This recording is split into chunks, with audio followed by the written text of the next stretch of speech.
Nel 2024, per 29 giorni, il contributo d'accesso per visitare Venezia entrerà in vigore a titolo sperimentale dalle 8:30 di mattina alle 4 di pomeriggio, continuativamente dal 25 aprile al 5 maggio, quindi durante tutti i fine settimana seguenti fino a metà luglio, con l'esclusione del primo weekend di giugno.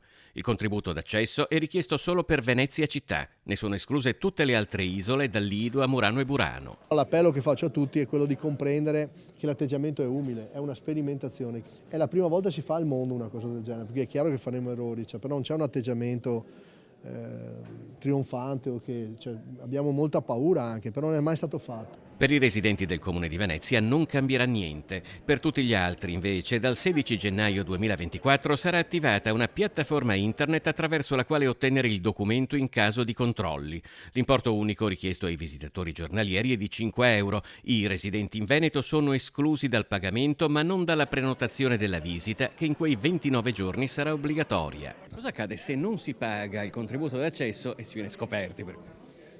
Si paga intanto il contributo d'accesso è una misura massima nei 10 euro e in più si paga una sanzione da 50 a 300 euro. Lavoratori e studenti pendolari residenti fuori comune non pagheranno il contributo d'accesso, ma in quei giorni dovranno avere un documento ottenibile dallo stesso sito internet. Verifiche saranno eseguite da personale autorizzato nei principali punti d'accesso alla città: Piazzale Roma e la stazione ferroviaria, Fondamente 9, Riva Sette Martiri e degli Schiavoni, ma anche da San Giuliano, Fusina e dall'aeroporto, da Punta Sabbioni e da Chioggia. Il numero chiuso non è previsto dalla normativa.